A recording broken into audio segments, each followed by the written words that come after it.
This video is not going to cost you a $10,000 course. This is the thing that is going to teach you how to lose friends so you can finally find yourself. Have you ever been in a room full of people and felt completely alone? Have you ever left a social gathering feeling more exhausted than when you arrived? Have you ever had a conversation with someone and walked away feeling like you gave them something you cannot get back? If you answered yes to any of those, you are not broken. You are just someone who has not been taught that your energy is valuable. We live in a world that tells us more is better. More friends, more followers, more connections, more plans. But nobody tells you that every person in your life is either a battery charger or a battery drainer. There is no neutral. The people you surround yourself with are either adding to your energy or taking from it. And if you've spent years feeling drained, feeling tired, feeling like you are constantly performing, your brain has learned to recognize the signs. That friend who always has a crisis but never asks how you are doing. That family member who makes you feel guilty for setting boundaries. That partner who takes and takes and takes and somehow makes you feel like you are the selfish one. Your brain has been keeping score even when you told yourself you were not keeping score. And when the score gets too lopsided, something happens. Your brain says enough. Not with anger, not with drama, just with quiet certainty. And you stop reaching out. You stop answering. You stop explaining. People will call this cold. They will say you changed. They will say you are different now. And they are right. You are different. You are someone who finally understands that you cannot pour from an empty cup. You are someone who realizes that your presence is a gift, not an obligation. And gifts are not meant to be given to everyone. There is a reason why people who cut others off often describe feeling relief instead of sadness. It is because they are not losing anything. They are gaining something. They are gaining time. Think about all the hours you spent listening to people who never listened to you. All the energy you gave to people who never gave back. All the emotional labor you performed for people who never even noticed. When you cut someone off, you get that time back. You get that energy back. You get that peace back. And here is the part that might sting a little. Some of the people you cut off never even noticed you were gone, because they were not really there for you. They were there for what you could do for them. They were there for the attention, the validation, the support. But you were replaceable to them. And realizing that hurts at first, but then it sets you free, because you stop wondering if you made the right choice.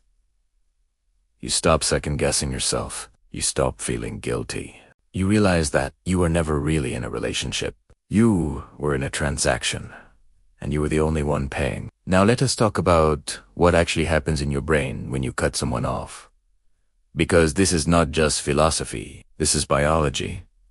Your brain has something called neuroplasticity. That means it changes based on your experiences. When you repeatedly engage with people who drain you, your brain actually rewires itself to expect that drain. It creates neural pathways that say, this is normal. This is what relationships feel like. But when you step away, when you create distance, when you protect your peace, your brain starts to rewire again. It starts to learn that peace is possible. That quiet is safe. That solitude is not the same as loneliness. This takes time. It does not happen overnight. The first few weeks after cutting someone off can feel strange. You might reach for your phone to text them before remembering you do not do that anymore. You might hear a song that reminds you of them and feel a pang of something you cannot quite name. You might wonder if you made a mistake, but then something shifts. The urge to reach out fades. The noise in your head quiets down. You start to notice things you did not notice before. The way the morning light hits your kitchen table, the sound of birds outside your window, the feeling of actually being present in your own life, instead of always being distracted by someone else's drama. This is your nervous system settling down. This is your body finally feeling safe enough to relax. This is what peace feels like. And here is the thing about peace. Once you taste it, once you actually know what it feels like to not be constantly drained, you will never go back. You cannot go back. Because your brain now knows there is another way. Your nervous system now knows what safety feels like. And it will do whatever it takes to protect that feeling. That is why people who have done the work of cutting off toxic people are often the most protective of their peace. They know what it cost them to get here. They know what they sacrificed. They know the loneliness they had to walk through to find real solitude. and they are not about to let anyone take that away. But let me be really honest with you about something that might challenge everything I have said so far. Cutting people off is not always the answer. Sometimes the answer is learning to communicate better. Sometimes the answer is learning to set boundaries without ending the relationship. Sometimes the answer is learning to accept that people are flawed and so are you. And if you are cutting everyone off, if your circle keeps getting smaller and smaller and you still feel drained, you might need to look inward. Because sometimes the common denominator in all your failed relationships is you. I know that is harsh. I know that is not what you want to hear. But it is true. And if you're someone who has cut off multiple people, multiple friends, multiple family members, and you are still not at peace, you might need to ask yourself some hard questions. Are you communicating your needs before you cut people off?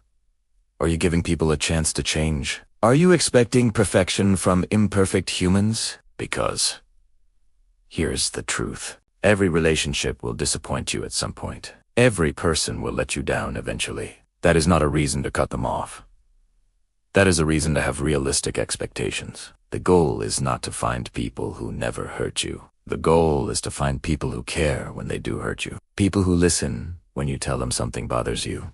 People who try to do better. That is the difference between a relationship worth keeping and one worth leaving. So how do you know the difference? How do you know when to stay and when to walk away? There is no simple formula, but there are some questions you can ask yourself. Does this person add to my life or take from it? And be honest, do not count what they used to add. Do not count what they could add if they changed. Look at what they actually add right now. Does this person respect my boundaries? When primera sa, do they accept it or do they push back? When I say I need space, do they give it to me or do they make me feel guilty? Does this person see me as a whole human being or just as someone who meets their needs? Do they ask about my life or do they only talk about theirs? Do they celebrate my wins or do they compete with me? Do they show up for me when I am struggling or do they disappear until they need something? These questions matter, and if you are honest with yourself, you already know the answers. You have always known the answers. You just did not want to admit them, because admitting them meant you had to do something about it. Here is something else nobody talks about. Sometimes the people you need to cut off are not the ones who hurt you. Sometimes they are the ones who love you but do not understand you. Sometimes they are your parents who raised you but cannot see who you have become. Sometimes they are your oldest friends who knew you back when but do not know you now. And those cuts hurt the most, because there is no villain, there is no clear bad guy. There is distance. There is just two people who have grown in different directions and no longer fit in each other as lives. That kind of cutting off is not about anger or protection. It is about grief. It is about accepting that love is not always enough to keep people together. It is about honoring who someone was to you while also honoring who you are now. And that is hard. That is really, really hard. Because you will always wonder if you could have tried harder. You will always wonder if there was a way to make it work. You will always carry a little piece of them with you. And that is okay. That is human. That is love. But let me tell you what cutting off is not. It is not revenge.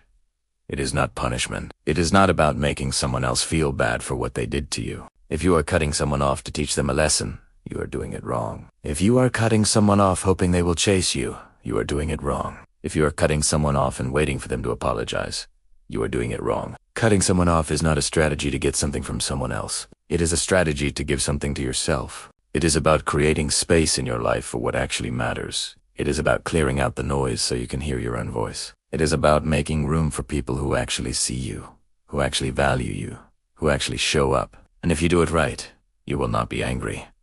You will not be bitter. You will just be done. You will wish them well from a distance. You will hope they find what they are looking for. You just know it is not you. There is a quote from a writer named Brianna Wyest that I think about a lot. She says, "Letting go does not mean you stop loving someone. It just means you finally accept that they cannot be in your life right now." And that acceptance is everything. Because as long as you are fighting reality, as long as you are wishing things were different, as long as you are holding on to hope that someone will change, you are stuck. You are not moving forward. You are not healing. You are just waiting. And waiting is not living. So when you finally accept that someone cannot be in your life, when you finally stop fighting reality, something shifts. You stop looking back. You stop checking your phone. You stop wondering what they're doing. You start looking forward. You start investing in yourself. You start building a life that does not revolve around what someone else did or did not do. And that is freedom. That is real freedom. Now let me tell you about something called the sunk cost fallacy. It is an economic term that applies perfectly to relationships. The sunk cost fallacy is when you continue investing in something because you have already invested so much, even though it is clearly not working. You stay in a job you hate because you have been there 5 years. You stay in a relationship that is making you miserable because you have been together for a decade. You stay friends with someone who drains you because you have known them since childhood. And the sunk cost fallacy is a trap. Because those years are gone. You cannot get them back. They are sunk costs. They should not factor into your decision about what to do now. The only question that matters is this good for me right now?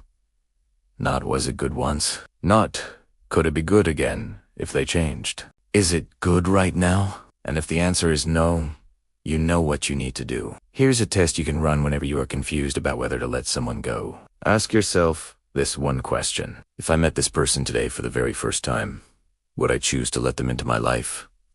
Would I invest my time in them? Would I give them my energy? If the answer is no, then you already have your answer. You are just staying because of history, not because of happiness. And history is not a reason to stay miserable. I want to talk about something that might make you even more uncomfortable. Sometimes their chaos distracts us from our own problems. Sometimes their drama gives us something to focus on so we do not have to look at ourselves. And if that is you, if you are using other people's dysfunction to avoid your own, cutting them off will not solve anything, because you will just find new people with new dysfunction. The pattern will repeat. The only way to break the pattern is to look inward, to ask yourself what you are avoiding, to ask yourself why you tolerate being treated badly, to ask yourself what you believe about yourself that makes you think you do not deserve better. Those are hard questions. Those are the questions that actually change your life. Not who you cut off, but who you become in the process. And when people tell you that you have changed, when they say you are different now, when they call you cold or distant or selfish, here's what you need to remember. They do not know that you chose healing over hiding. They do not know that you chose growth over comfort. They do not know that every person you walked away from was a person you tried to stay for. So let them talk. Let them wonder. Let them tell their versions of the story. You do not owe anyone an explanation for protecting your peace. There is a reason why people who have been through this often describe it as waking up. It is like you were sleepwalking through your own life, going through the motions, pleasing everyone, shrinking yourself so others could feel big. And then one day, you just wake up, and you see everything clearly. You see who showed up and who did not. You see who loved you and who used you. You see who is real and who was just performing. And once you see it, you cannot unsee it. That is the gift. That is the curse. That is the price of waking up. So here is where we land. If you are someone who has cut people off and felt relief, you are not broken. You are not cold. You are not heartless. You are someone who learned the hard way that not everyone deserves access to your energy. And instead of letting that lesson make you bitter, you made a choice to protect your peace, to guard your energy, to build a life that feels gentle instead of chaotic. That is not weakness. That is one of the quietly fiercest things a person can do. And if you are wondering where you go from here, it is simpler than you think. A 75-year study from Harvard on happiness found one thing. It is not about how many people you have in your life. It is about having the right ones. So if your circle is small, but it is full of people who actually see you, you are not doing it wrong. You are doing it right. And if you are still in the middle of it, still figuring out who stays and who goes, still hurting from the ones you had to leave behind, who's notice it? Gets lighter. Each it's better, not because the world changes, but because you do. You become someone who knows their worth. You become someone who protects their peace. You become someone who understands that solitude is not emptiness. It is space. Space for the right people to finally find you. If this video felt like permission you did not know you needed, you are not alone. And whoever that one person was that came to your mind while you were listening to this, and it is finally time to listen. Protect your peace. It is the only thing that is really yours.